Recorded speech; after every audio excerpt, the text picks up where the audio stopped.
overnight bag. Genuine English cowhide. Combination lock. Fitted up with brushes, combs. No. Oh, look, Joe. Now, look. I want a big one. Jimmy Stewart. Héroe local. Big, see, I don't want one for one night. I want some for 1,001 nights. With plenty of room here for labels from Italy and Baghdad, Samarkand. Great big, sir. I see, a flying carpet, huh? Yeah. I don't suppose you like this old second-hand job, would you? Ah, you're talking. Gee whiz, I could use that as a raft in case the boat sunk. How much this cost? No charge. That's my trick here, Joe. It sounded like you said no charge. That's right.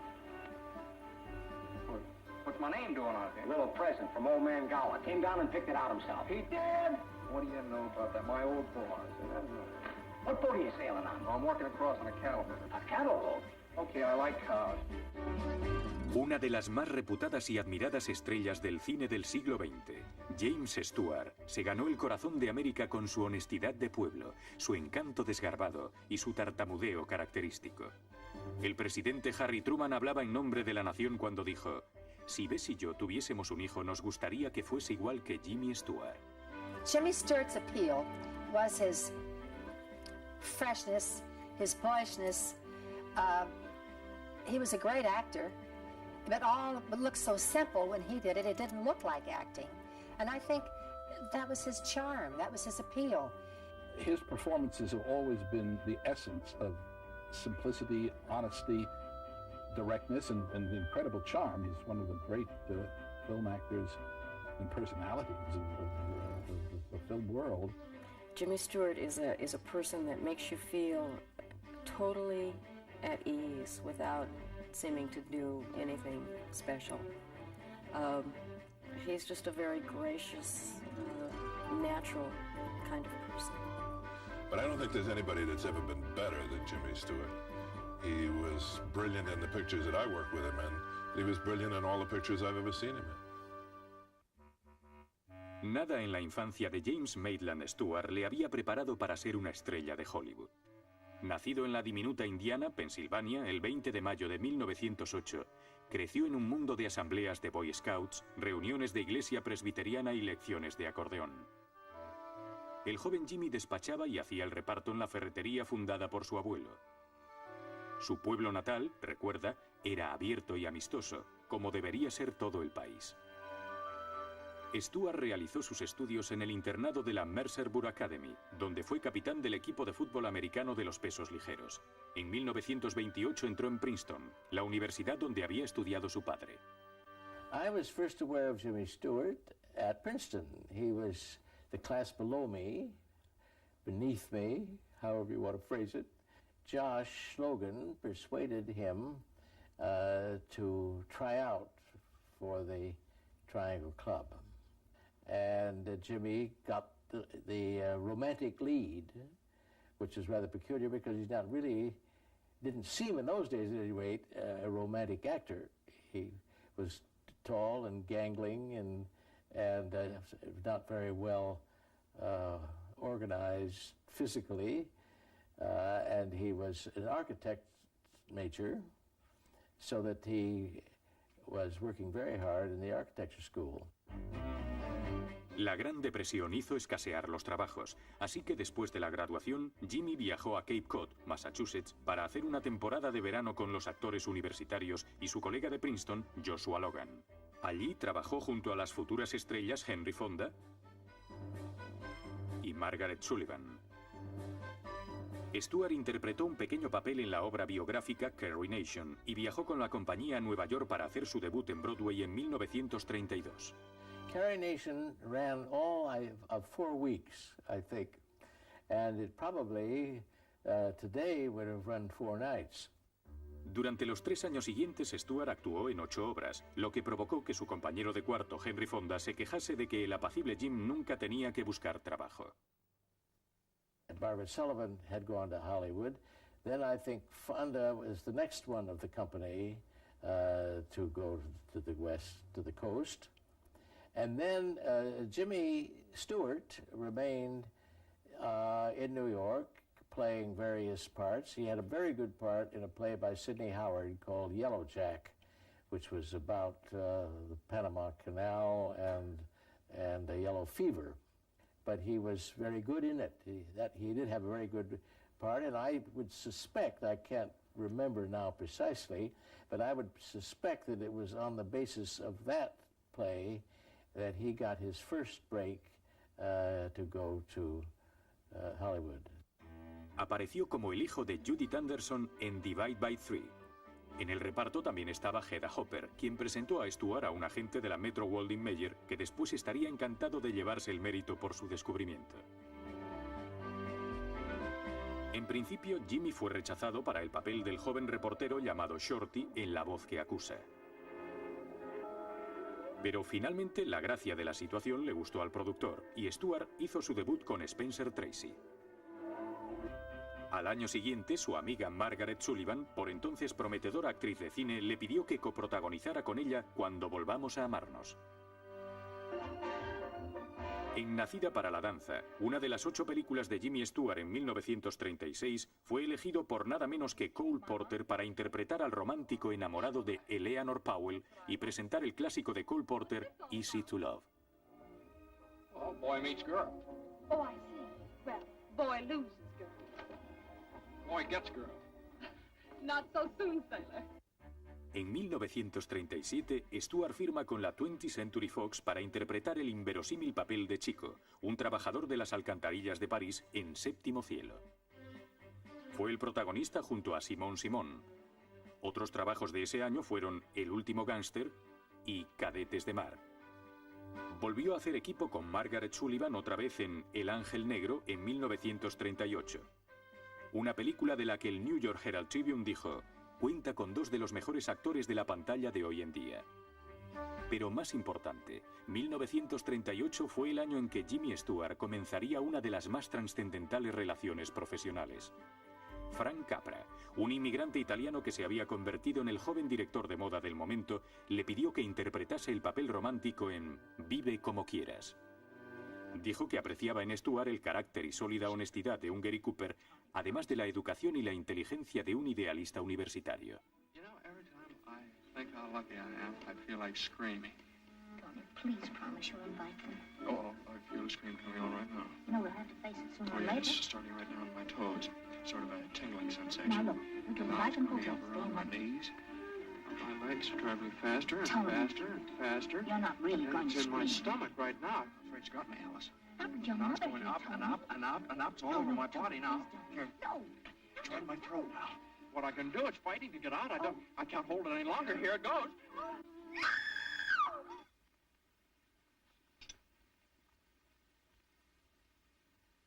When I was doing You Can't Take It With You, we all had crushes on Jimmy Stewart. I think even Jean Arthur. I mean, he was so gorgeous. He was so sweet to me.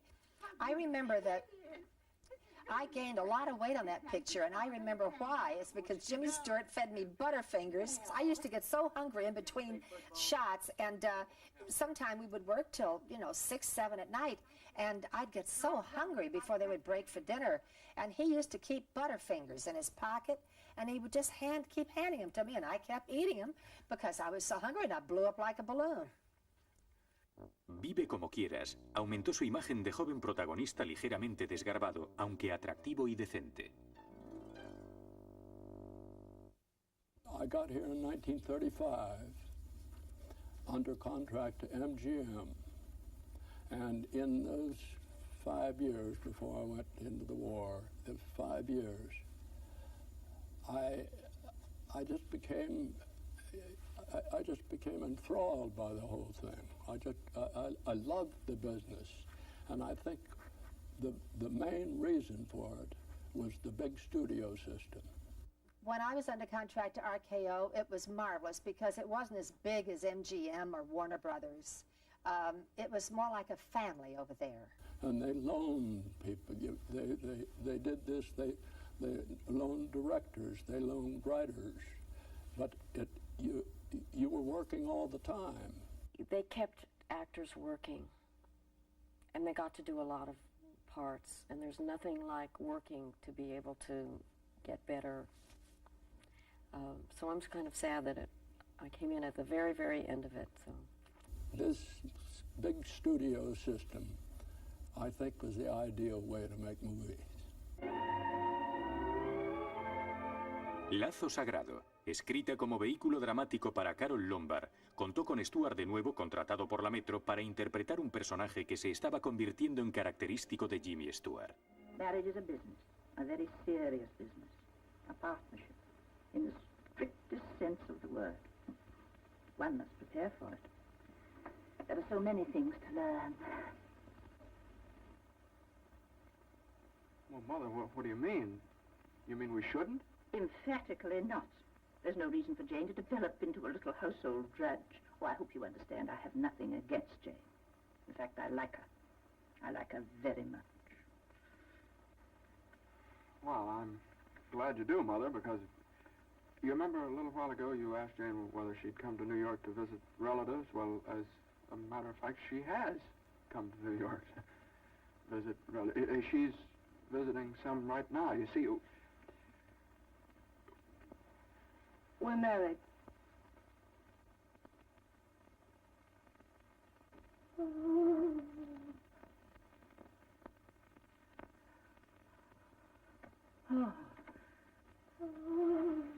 Oh, Mother, everybody gets married sooner or later. Johnny, get the smelling salts.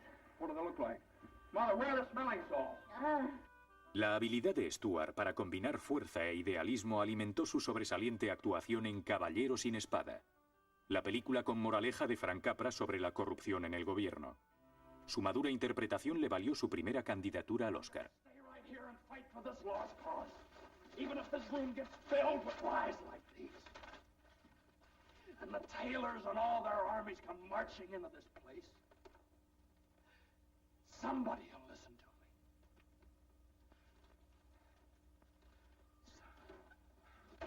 me. I don't think Mr. Smith would have been anything near what it is had Jimmy Stewart not been in it. I think people can ask, well, what if they'd cast Henry Fonda, Jimmy Stewart's former roommate and lifelong friend? And yeah, it could have still been a good movie, but it wouldn't have had the same quality of vulnerability, of sweetness that the role has now.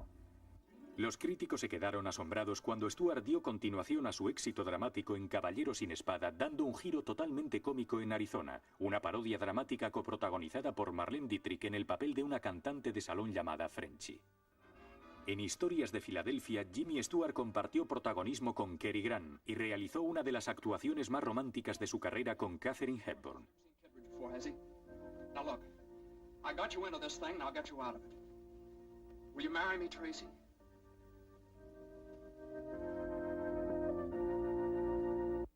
En 1941 gana el Oscar por su interpretación del cínico reportero Mike Conner. El Arca de Oro, la única película que produjo James Roosevelt, el hijo del presidente, protagonizada por Paulette Goddard junto con Stewart y basada en un popular programa radiofónico de la época. Stewart interpretaba a un amante de la música, sobrino del magnate más poderoso y que más odiaba la música de la ciudad. Life will be as sweet as can be if I can find a cookie that's looking for me. Hi, sir. All day long, I watch and try to be my little cookie hot wife from Shanghai. Shine for you. 10 cents supplies the revenue. Your dog will get a real shampoo. The real blue. Ah, ah. Right, Steve.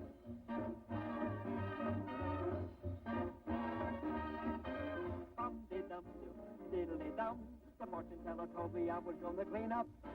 Stewart llega a la ciudad, se une a la banda local y la comedia está servida. Are the apples good? Just like I sell the Ritz-Carlton. But then they ought to do for the McCorkles. I'll take a half a dozen. Here, Willie. What am I, a pack horse? Could be anything else, Miss Molly. No, that'll be all, thank you. Here, stupid. Well, take it. Thank you. Come on. Too bad you can't carry a few bundles without complaining. Oh, I don't mind carrying them. Well, who are you? I'm the guy carrying the bundle. Well, thanks. All right, boys, let's go. La música siempre había sido importante en la vida y en la carrera de Jimmy. Su infancia estuvo llena de fiestas familiares y en unas cuantas películas tocó varios instrumentos.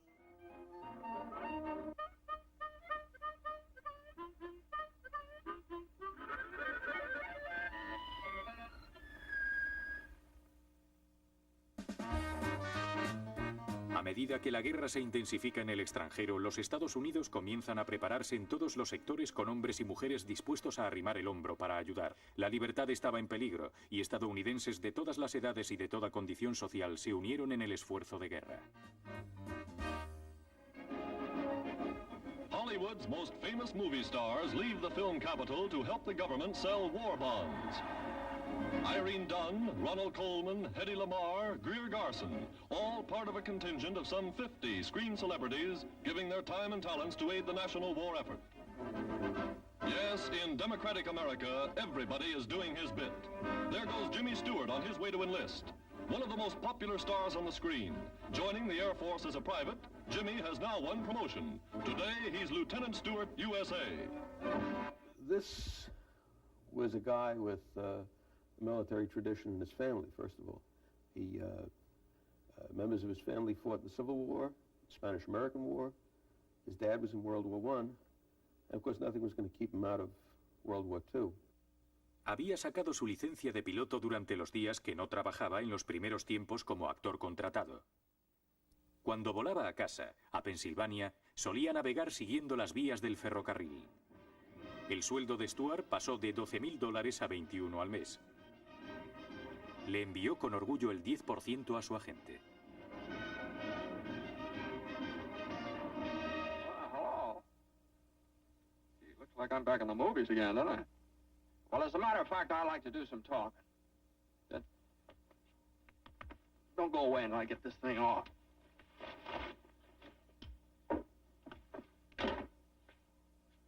Now, it isn't as if it was a chore for me to talk to you because I want to speak on my favorite subject, the Army Air Forces. I can't speak from long experience. I've only been in the service a year, but I've learned a lot about what the Air Forces have to offer. That's what I want to talk to you about. Jimmy Stewart didn't fly the milk runs. He took his turn like everybody else. And as one old veteran put it, he walked with the same nagging question we all did. Will I be one of the unlucky ones tomorrow?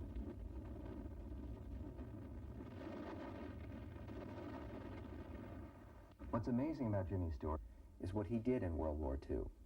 It is so different in attitude from the attitude of major stars today. It's very hard to imagine anyone, when we enter the Gulf War, sort of going down to a recruiting office and insisting on frontline duty and then flying 20 bombing missions and exposing himself when he didn't have to at all. That's, of course, what Jimmy Stewart did. Stewart fue destinado a Inglaterra como miembro del 8º Mando Aéreo. Fue comandante de varios cientos de aviones de su grupo y finalmente fue nombrado jefe del Estado Mayor de la segunda ala del Cuerpo Aéreo del 8º Ejército. Terminó la Segunda Guerra Mundial como coronel y recibió la Medalla del Ejército del Aire y la Cruz Distinguida del Aire. I think that Jimmy will always be remembered as the American hero.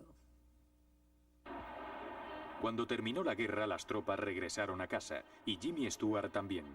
Prohibió que le preparasen una bienvenida de héroe y se negó categóricamente a que su historial de guerra sirviese de tema para la industria de Hollywood. A su regreso a California, Stewart decidió no volver a firmar contrato con ningún estudio y consideró seriamente el retirarse de la interpretación.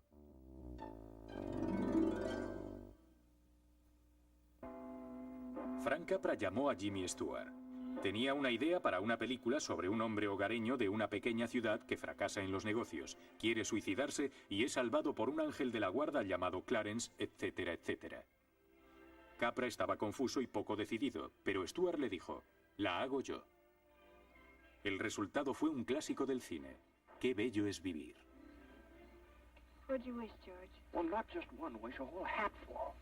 Mary, I know what I'm going to do tomorrow and the next day and next year and a year after that. I'm shaking the dust of this crummy little town off my feet and I'm going to see the world.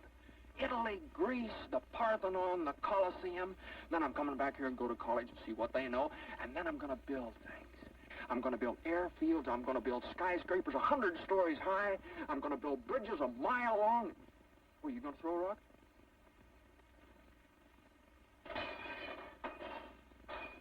Hey, that's pretty good. What'd you wish, Mary? Buffalo gal, can't you come out tonight? Can't you come out tonight? Can't you come out tonight? Mary, it's George. Don't you know me? What happened to us? I don't know. You let me go. Mary, please. Oh, don't do this to me. Please, Mary. Help me. Where's our kids? I need you, Mary. Help me. Capra dijo del personaje de George Bailey: yo conocía al único hombre que podía interpretarlo, Jimmy Stewart. Ed, Charlie, that's my wife. Mary! You don't. Somebody call the police. Somebody hit him on the head of the bottle. You need a straight down. Get out of here.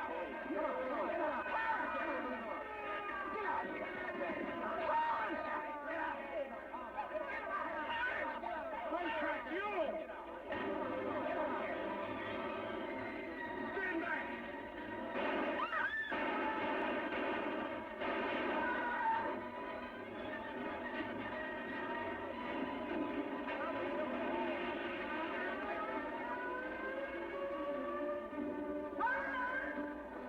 Por su interpretación, Stewart mereció su cuarta candidatura al Oscar. Clarence!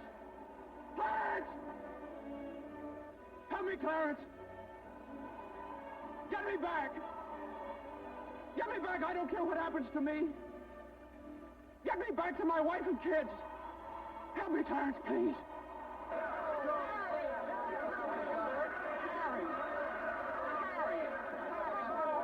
Mary, I got him here from the airport just as quick as I could. The fool flew all the way up here in a blizzard. Oh, how about your Vancouver to New York? Oh, I left right in the middle of it. As soon as I got Mary's telegram. Good idea, Ernie. A toast.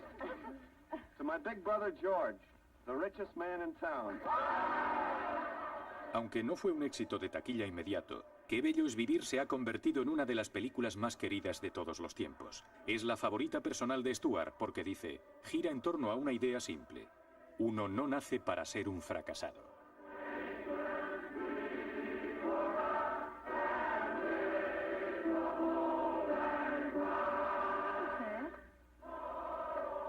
That's a Christmas present from a very dear friend of mine. Look, Daddy, teacher says every time a bell rings, an angel gets his wings. That's right. That's right. Attaboy, Clarence. También es la película favorita de Gloria Hattrick MacLean, quien conoció a su futuro marido en una fiesta organizada por Gary Cooper y su esposa. Fue durante años el soltero más codiciado de Hollywood, pero Jimmy se enamoró de Gloria en la primera cita. Se casaron en 1949 en la primera iglesia presbiteriana de Brentwood. Gloria tenía 2 hijos de un matrimonio anterior, y en 1951 los Stewart se convirtieron en los orgullosos padres de 2 gemelas, Judy y Kelly. James Stewart tenía una nueva energía y un nuevo compromiso con la interpretación, pero su carrera iba a la deriva. When he came back from the war, the first movie he did was It's a Wonderful Life, and he waited a while for that. And it was a very dark movie.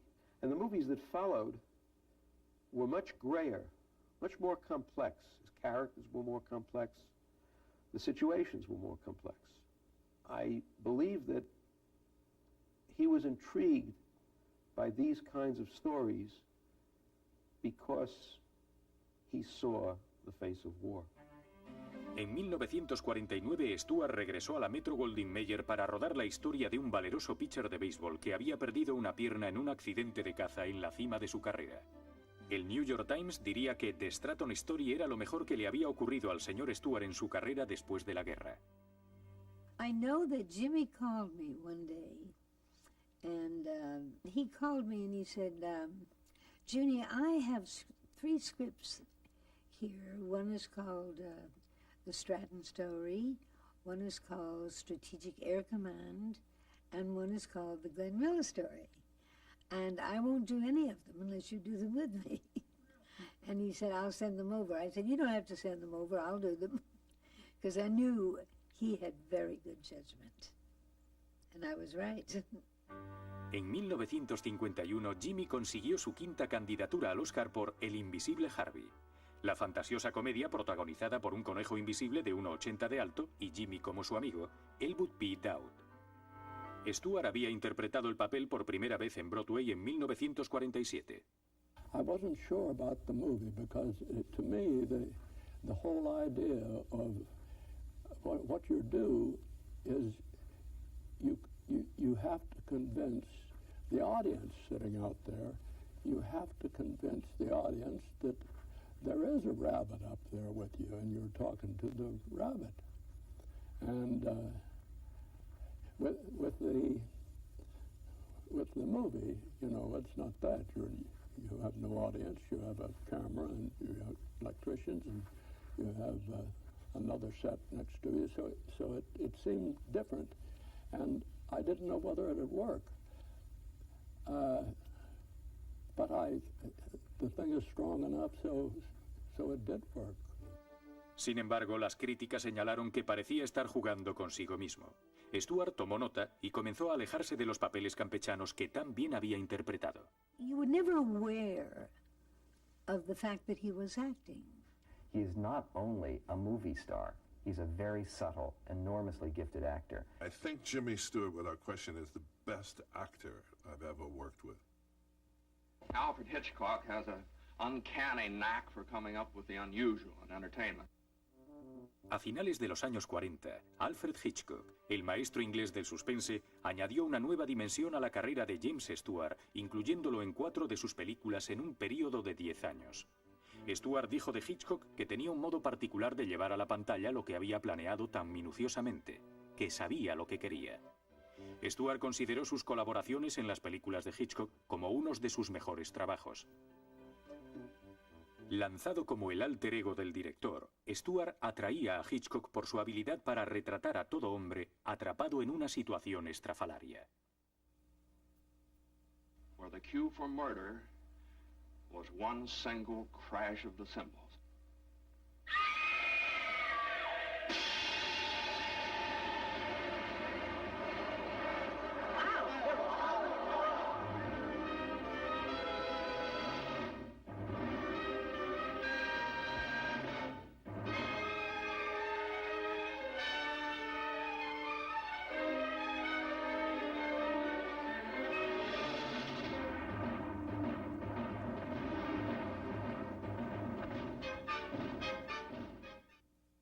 A James Stewart le pareció que tenía que endurecerse y que hacer películas del oeste era un modo de hacerlo sin dejar de ser quien era.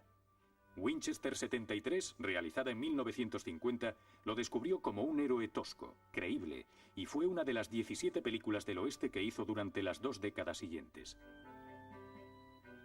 Stewart parecía estar hecho para los westerns, y ellos para él, con su deliberado modo de hablar sin rodeos y su autoridad personal para el juego limpio. A menudo se vio en el papel de lo que un crítico llamó el héroe como vengador. What's your name? Will Lockhart. What's your name? That's the only introduction you need, mister. That's mighty fancy. What's it mean? It means we're barbed riders that's barbed salt you're stealing. I was told this salt's free for the taking. Well, it ain't. That's the strangers. Looks like I was told wrong. If there's any charge, I'll pay for it. You can't buy your way out of this. Dave, it's only salt the stranger is taking. It'd be different if it was cattle. If we don't teach him a lesson here and now, how do we know what he'd steal next time? Any man says I'd rustle cattle's a liar. No need for that, Charlie. And no need for your gun either, mister. Spud, let's see how good you can use that rope. Go ahead, Spud.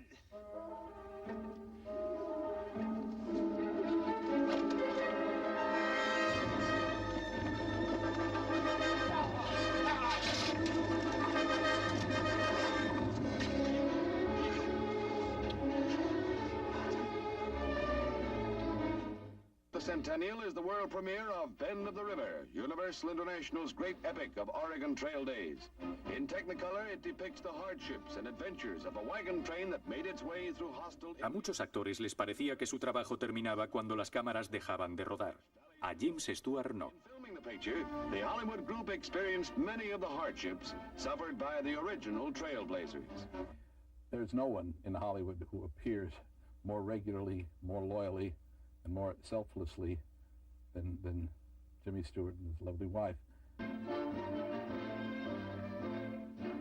Jimmy Stewart, star of Universal International's production Bend of the River, receives Photoplay's award for his performance from Fred R. Samis, Vice President of the publication.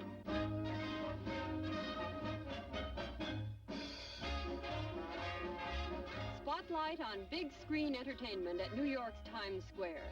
The gala premiere of Thunder Bay ushers in a widescreen... Bahía Negra fue dirigida por Anthony Mann, a quien Stewart conocía desde los tiempos de Summer Stock. Sound heightens the entertainment value of the film. Margaret Truman was among the celebrities on hand. The Boris Karloffs and Noah Frankenstein. Tony Curtis and Janet Leigh, the popular Mr. and Mrs. team from Hollywood, greeted by their fans. Xavier Cugat and Abby Lane. The star of the picture, Jimmy Stewart, here for the premiere with the charming Mrs. Stewart, his #1 fan. Jimmy Stewart, plus the wonder of full stage screen, plus the miracle of stereophonic sound, plus Thunder Bay, all adding up to entertainment plus. Anthony Mann también dirigió Música y Lágrimas, una historia sobre el famoso director de orquesta Glenn Miller, quien definió la música de una generación y murió trágicamente en el accidente de un avión militar en 1944.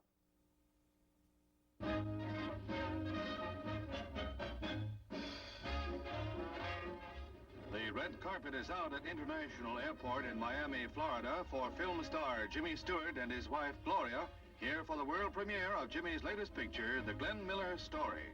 Civic officials and Air Force Reserve officers greet the World War II bomber pilot who plays the part of the heroic band leader in the Technicolor musical biography. Held simultaneously at 3 theaters, the Miracle, the Miami, and the Carib, the premiere is one of the top events of the winter season. Jimmy Stewart trabajó igual de duramente todos los aspectos de su carrera. Hacía constantemente apariciones personales y giras promocionales para mantener el contacto con el público. Jimmy Stewart, in the story of the late great star of music, Glenn Miller. En el apasionante drama judicial de Otto Preminger, Anatomía de un asesinato, Stewart interpretó a un abogado defensor de una pequeña ciudad, por el cual recibió su última candidatura al Oscar. Your Honor, how can the jury accurately estimate the testimony being given here unless they first know the reason behind this whole trial? Why Lieutenant Mannion shot Barney Quill? Now, the prosecution would like to separate the motive from the act. Well, that's like trying to take the core from an apple without breaking the skin. Well, now, the core of our defense is that the defendant's temporary insanity was triggered by this so-called trouble with Quill. And I begged the court, I begged the court to let me cut into the apple. Our objection still stands, Your Honor.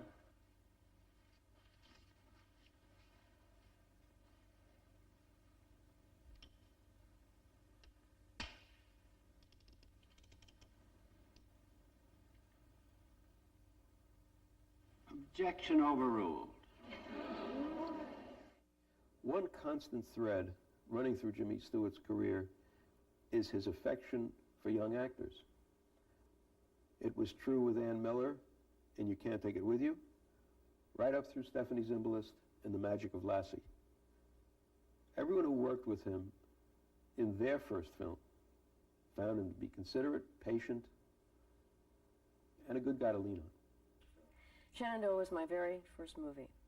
I had done a few television shows, and as a matter of fact, I had done a Gunsmoke that Andy McLaughlin had directed, and George Kennedy was in.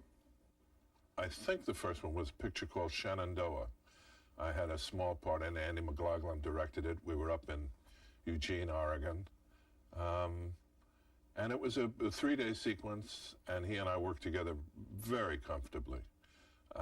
So much so that he remembered that, and then later on, whenever my name came up for something to do with him, he approved it without question. And when you work with an actor that is experienced and very good, and you're not so experienced, it's a help just working with someone like that. The gala first showing in Houston has all of the glamour of Hollywood. Mr. Stewart is a happy man tonight. The consensus is that he has still another hit to add to his long line of notable pictures.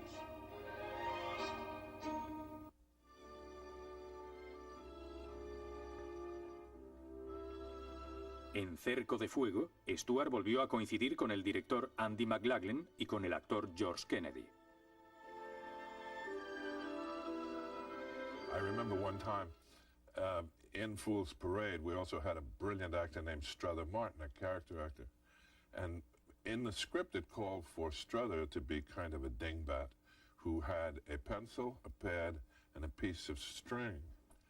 And Jimmy said he can have the pencil. Now, you have to understand, folks, that Strother Martin was a very busy actor. If you go back to the old days and you remember Jack Oakey or Donald Meek or Edward Everett Horton, those were busy actors. You couldn't put them on the screen and then have too much else going on because nobody's looking anywhere but at them anyway, right? Well, Strother was a sort of actor. And Jimmy said he can have the pencil, he can have the pad, but you ain't giving him that piece of string. Después de 23 años de ausencia en Broadway, Stewart regresó a Nueva York para volver a representar un papel especial que había tenido una influencia continua en su vida. I did the play with Helen Hayes for a while. Then, with Alexander Cohen, produced it. I did it in London. I did it for 6 months in London. Como otras estrellas de su generación, Stewart trabajó en televisión. Protagonizó su propia serie basada en un abogado de una pequeña ciudad llamado Hawkins. También encarnó a un solitario conserje que soñaba con dirigir el coro del tabernáculo mormón en la bien recibida película de televisión Mr. Kruger's Christmas. Betty Davis y James Stewart trabajaron juntos por primera vez en sus carreras en la que fue la primera película de Hollywood hecha expresamente para la televisión por cable, Right of Way. That's a chance we'll have to take. I'm not interested in taking any chances just now. I directed Betty Davis in a film called A Piano for Mrs. Cimino. And shortly thereafter, Betty called me and said that she had found this play by Richard Lees called Right of Way, which she was very excited about, would like to do. Would I consider directing it? And Jimmy Stewart was the ideal person to play her husband. In fact, I believe Richard claims he wrote the part with not only Betty, but Jimmy Stewart in mind. It was a story of an elderly couple who decided to kill themselves. We've lived together, and now we're going to die together. We just wanted you to know.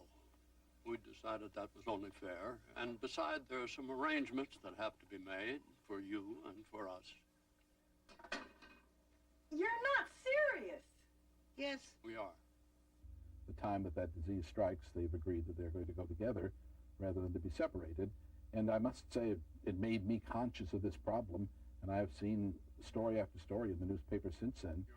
I found directing Jimmy to be a pleasure. Both he and Betty came from the old school of major movie stars who really knew what they were doing. Durante toda su vida, Stewart mantuvo calladamente sus lazos con el mundo militar. Finalmente fue nombrado general de brigada del Ejército del Aire en la Reserva.